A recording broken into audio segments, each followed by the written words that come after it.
नमस्कार विद्यार्थी मित्रांनो, आज आपण चौथा पाठ अभ्यासणार आहोत. पाठाचे नाव आहे आपण सारे एक.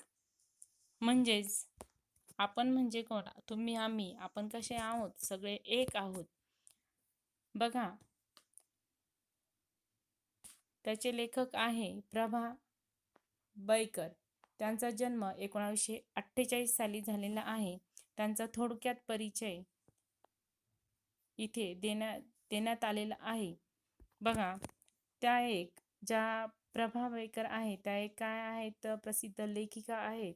तसंच त्यांची प्राजक्ता पाकळ्या, तिची गोष्ट हे लघु कथासंग्रह, मनोगत, दवबिंदू, झगमगणारे हे ललित लेख प्रसिद्ध आहेत.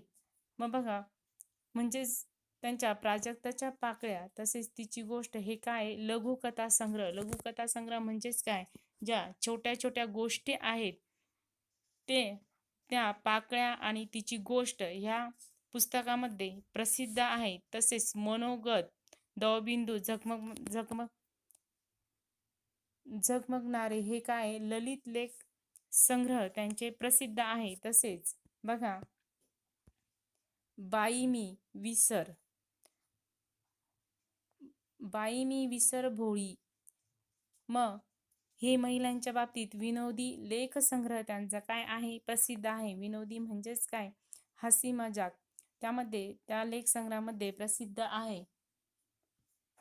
आनंद मेळा हा बाल गीत संग्रह इत्यादी पुस्तके प्रसिद्ध आहे. मग छोटे मुलं, बालगीत म्हणजेच काय? जे छोटे छोटे मुलं असतात त्यांच्यासाठी काय? आनंद मेळा हे बालगीत संग्रह त्यांचे काय आहे? तर प्रसिद्ध आहे. बघा खाली, शरीर रूपी राज्यातील सर्व इंद्रिये परस्परांना अनुकूल व महत्वाची असतात. म्हणजे आपले जे शरीरातील जे ऑर्गन्स आहे, जे इंद्रिय आहे ते काय आहे? एकमेकांना म्हणजेच परस्परांना काय आहे? तर अनुकूल आहेत. म्हणजेच काय? की आपल्यासाठी ते काय आहेत? चांगले आहेत. तसेच काय? त्यांचे महत्व आहे. म्हणजेच काय? इम्पॉर्टन्स ते आपल्यासाठी आहेत. बघा पुढे, सर्वांनी एकोप्याने राहून परस्परांची काळजी घेतली तर आरोग्य उत्तम राहते. हे या नाटिकेतून सहज सोप्या शब्दातून लेखिकेने पटवून दिलेले आहे. पर्यायाने कुटुंब, परिसर, देश यांच्यासाठीही प्रातिनिधिक स्वरूपातील हा पाठ एकात्मतेचा संदेश देतो. प्रस्तुत पाठ सप्तरंगी नाटिका या पुस्तकातून घेतलेला आहे. म्हणजे बघा, आपले जे शरीराचे अवयव असतात, कान, नाक, जीभ हे काय आहेत? तर जे ज्ञानेंद्रिय आहेत, कान, नाक, जीभ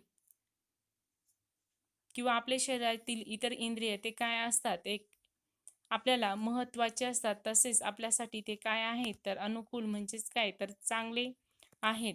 एक जरी आपल्या शरीरातील अवयव बिघडला तर आपलं शरीर कसं असतं? बेचैन होतं आणि आपलं काम वेळेवर होत नाही. मग हे काय झालं? जर आपण सगळे एकमेकांची काळजी घेतली तर आपले सगळे काय असतात? आपण सर्व एकत्र एकात्मतेच्या भावनेने वावरतो. तसेच मनुष्याचे आहे, एकमेकांची जर काळजी घेतली तर काय? सगळं सुरळीत चालतं. बघा, मग या प्रस्तुत पाठामध्ये एकमेकांविषयी म्हणजेच ज्ञानेंद्रियामध्ये विषयी पाठामध्ये माहिती दिलेली आहे. आणि हा जो प्रस्तुत पाठ आहे तो कुठून घेतलेला आहे? तर सप्तरंगी नाटिका जे पुस्तक आहे त्या पुस्तकातून हा पाठ घेण्यात आलेला आहे. बघा, आता आपण हा पाठ बघणार आहोत. बघा, यामध्ये संवाद दिलेला आहे. संवाद म्हणजे काय? एकमेकांमध्ये जी चर्चा चालते ते या पाठामध्ये, प्रस्तुत पाठामध्ये दिलेलं आहे. बघा, जे शामराव आहे ते काय म्हणतात ते बघा. शामराव आणि हे पुढे दोन टिंब दिलेले आहे. म्हणजे शामराव स्वतः बोलत आहे. बघा, शामराव, या रामराव, आज स्वारी कशी आली इकडे? नाशिक सोडून बरे जळगावला आलात, काम तरी काय काढलात की सहज फेरी?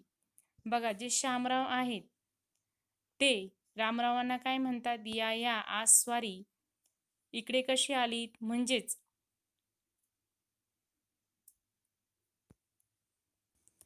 म्हणजेच काय आहेत, तर शामरावांकडे कोण आलेला आहे, तर रामराव आलेले आहेत.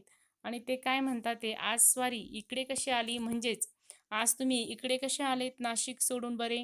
म्हणजेच जळगावला कोण असतं, तर शामराव असतात.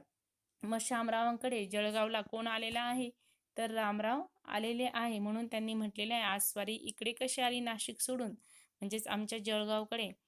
मग ते काय म्हणतात, ते काम तरी काय काढलंस की सहज फेरी कोण विचारत असं, तर शामराव. बघा त्यावर रामराव काय सांगतात, ते अरे अरे, एका दमात किती प्रश्न विचारतात शामराव.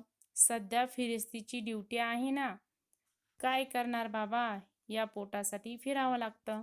बघा, मग रामराव काय म्हणतात, ते सध्या एका दमामध्ये तू किती प्रश्न विचारतोस, आणि सध्या माझी ड्युटी कशी आहे, फिरस्तीची, म्हणजे एक गाव सोडून दुसऱ्या गावाकडे, आणि मासं रोज बदलून बदलून फिरावंच लागतं. म्हणून त्यांची ड्युटी कशी आहे, तर त्यांची ड्युटी फिरस्तीची आहे, म्हणजे सारखं फिरावं लागतं, एका जागी ते राहत नाही. मग ते काय म्हणतात, ते काय करणार, तर पोटासाठी फिरावं लागतं. म्हणजे आपण काम केलं तरच पैसे मिळेल, आणि पोटासाठी हे उद्योग काय करावं लागतात, काम करावंच लागतात. मग बघा पुढे शामराव काय म्हणतात, ते शामराव असं, चल तर मग आपण घरी जाऊन पोटपूजा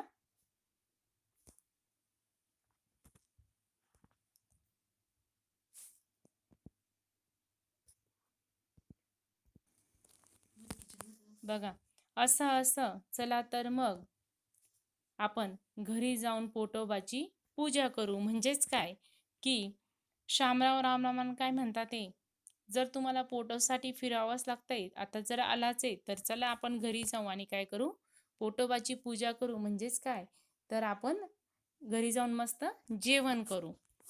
बघा, मग पुढे रामराव काय म्हणतात, ते चला चला कामाचं बघू नंतर, आधी पोटोबा मग विठोबा. मग शामरावांना रामरावही तयार होतात. मग ते काय म्हणतात, ते चला चला आपण कामाचं नंतर बघू, आधी काय करून घेऊ, पोटोबा म्हणजेच काय, जेवण करून घेऊ. बघा पुढे, दोघेही जातात नासिका, म्हणजेच काय, नाक. कर्णिका, कर्णिका म्हणजे काय, कर्णिकेला कुणाला म्हटलेलं आहे, तर कानाला म्हटलेलं आहे. आणि नयन कुमार म्हणजेच डोळे. डोळेला समानार्थी शब्द काय आहे, तर नयन. मग त्यांनी या नाटिकेमध्ये काय नाव दिलेलं आहे, तर नयन कुमार. कुणाला नाव दिलेलं आहे, डोळेला. बघा पुढे, जीवाताई म्हणजेच कोण, जीभ. जीभ जी आहे तिला काय नाव दिलेलं आहे, जीवाताई. आणि हात म्हणजेच काय, हस्तग्राज.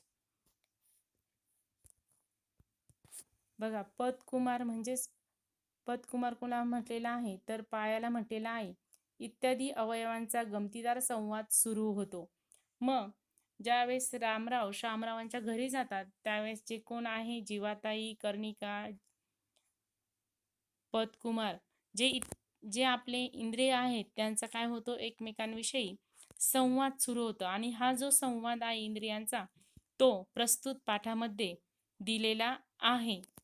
तर तो संवाद कधी सुरू होतो, शामराव आणि रामराव एकमेकांच्या घरी जेवायला जातात, तेव्हा हे इंद्रिय काय असतात, एकमेकांशी संवाद साधतात. आणि हा संवाद या पाठामध्ये दिलेला आहे. मग तो संवाद कुणाकुणामध्ये होतो, तर कर्णिका आहे, जीवाताई आहे, पदकुमार आहे, हस्तकराज आहे, आणि नयनकुमार इत्यादी अवयवांमध्ये हा जो संवाद दिलेला आहे. बघा, कर्णिका, काय ग जीवाताई, नेहमी तू बडबडत असतेस नी, आज गप्प गप्प का, एवढी उदास का बरे झाली आहेस. मग जी कर्णिका आहे ती काय असते, कर्णिका काय म्हणते, की काय ग जीवाताई, तू नेहमी काय करत असते, बडबडत असते, आणि आज तुला काय झालंय, तू एवढी गप्प गप्प आणि उदास, म्हणजेच काय, तर एवढी नाराज का आहेस. कोण विचारते, तर कर्णिका जीवाताईला विचारते आहे. म्हणजे तू नेहमी काय, जीवाताई म्हणजेच काय, तर जीभ. जीभ ती काय असते, नेहमी बडबडत असते, आणि तू आज उदास म्हणजेच काय, निराश का झाली आहेस. मग त्यावर जीवाताई काय सांगते, बघा कर्णिकेला, जीवाताई, काय सांगू बाई, मला या पोटोबा खवयेची मोठी चीड यायला लागली. बघा, मग जीवाताई कर्णिकेला काय सांगते, की काय सांगू बाई, मला जो पोटोबा आहे म्हणजेच आपलं जे पोट आहे त्या खवयीची जास्त चीड यायला लागली. मग का चीड येते बघा.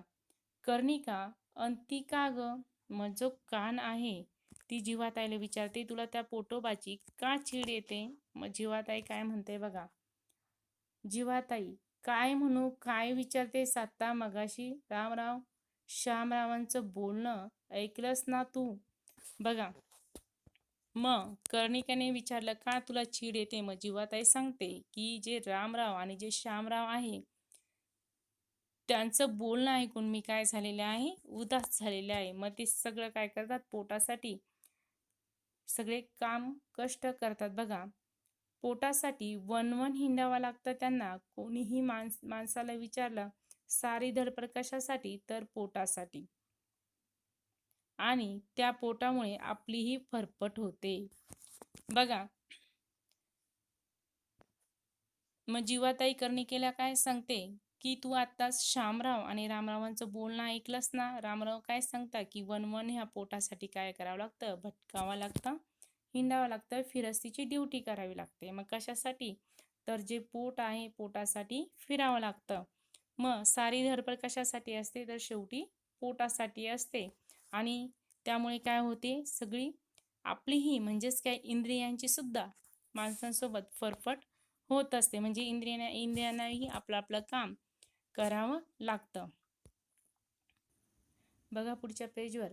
शिवाय मान सन्मान तो सगळा त्याला, परवा तर त्याचं माझं भांडणच झालं. मग जीवाताई कर्णिकेला काय सांगते की त्यांना तर पोटासाठी वनवन फिरावंच लागतं आणि माझंही कुणासोबत भांडण झालेलं आहे तर जो पोटोबा आहे त्याच्यासोबत झालेला आहे आणि सगळा मान सन्मान शेवटी काय त्यालाच मिळतं. बघा पुढे कर्णिका काय म्हणते. कर्णिका, कशावरून ग? म्हणजे भांडण झालेलं आहे ते कशावरून झालेलं आहे? मग जीवाताई सांगते बघा. जीवाताई, अगं दरवेळी आपला तो म्हणेल तेवढंच खायची सक्ती असते माझ्यावर. एखाद वेळी मला आवडलेला पदार्थ मी जर जास्त खाल्ला की झालं त्याचं गुरगुरणं सुरू, वैताग नुसता. मग बघा जीवाताई काय सांगते, त्याचं माझं भांडण कशाहून झालं की दरवेळेस जो पोटोबा म्हणेल तेवढंच सक्ती खायची आपल्यावर. आणि जर मला वाटलं एखादा पदार्थ जास्त खाल्ला की त्याचं काय होतं, गुरगुरणं सुरू होतं. म्हणजेच काय, गुरगुरणं म्हणजेच काय, पोट दुखायला त्याची सुरुवात होती. आणि वैताग कुणाला येतो? मग जीवाताईला येतो. का येतो? कारण तिला जर एखादा पदार्थ आवडला जिभेला तर आपण काय करतो, तो पूर्ण संपून टाकतो किंवा जास्त खातो प्रमाणामध्ये. तर मग त्रास कुणाला होतो? तर पोटोबाला होतं. मग ते त्रास झाल्यामुळे काय होतं, तो त्याचं गुरगुरणं सुरू होतं. म्हणजेच काय, पोट दुखायला सुरुवात होते. मग याच्यावरनं त्या दोघांमध्ये काय झालेलं आहे, जीवाताई आणि पोटोबामध्ये काय झालं आहे, भांडण झालेलं आहे. बघा मग कर्णिका काय म्हणते. कर्णिका, खरंच ग बाई, शिवाय हे पोटोबा महाशय नुसतं बसून खातात. आपल्याकडे आपल्यासारखं काही काम करत नाही की काही नाही. ही आलीच बघ नासिका. काय ग नासिके, तुला तुला तुला काय वाटतं? बघा जी कर्णिका आहे ती काय म्हणते, खरंच ग बाई, पोटोबा काय आहेत, जे पोटोबा महाशय आहे ते नुसते काय करतात, बसून खातात आणि बाकीच्या इंद्रियांसारखं ते काही काम पण करत नाही. बघा जे कान आहे कानाला ऐकण्याचं कार्य करावं लागतं. जीवाताईला काय करावं लागतं, आपण जे जेवण करतो त्याच्यासाठी काही कार्य करावं लागतं. तसेच नासिकेलाही काय करावं लागतं, आपलं कार्य करावं लागतं. जो हस्तकराज आहे त्याला पण हाताने काम करावं लागतं. नयनकुमारला डोळ्यांनी कार्य करावं लागतात. फक्त जे पोटोबा महाशय आहे ते काय करत असतात, नुसते काय करतात, बसून खात असतात. मग जी नासिका येते ती नासिकेला जीवाताई विचारते, कर्णिका विचारते, काय ग तुला काय वाटतं? मग नासिका काय म्हणते बघा, कशाबद्दल? मग नासिकेला प्रश्न केल्यावरती विचारते, कशाबद्दल काय वाटतं? मग कर्णिका म्हणते बघा, अगं ही बडबडी पोटाबद्दल तक्रार करती तिचं म्हणणं आहे की पोटोबा खवय्ये काहीच काम करत नाही. मग जी जीवाताई आहे ती काय करत असते, म्हणजे जिभेने सारखी बडबड करत असते. मग जी बडबडी आहे जीवाताई ती कुणाबद्दल तक्रार करते, तर पोटोबाबद्दल. का तक्रार करते? कारण जे पोटोबा महाशय आहे ते फक्त काय करत असतात, ऑर्डर सोडत असतात आणि बसल्या बसल्या खाण्याची क्रिया करतात आणि ते काहीच काम करत नाही. मग असं कोण म्हणते, तर कर्णिका म्हणते. कारण भूक लागली तर इतर वेळेस काहीच काम सुचत नाही. मग जे पोटाकडनं ऑर्डर आली, भूक लागली, मग बाकीचे जे इंद्रिय आहेत ते आपले आपले कार्य सुरू होतात. म्हणून ती असे म्हणत आहे. बघा, जो राहिलेला पाठ आहे तो आपण पुढच्या पार्टमध्ये बघणार आहोत. धन्यवाद.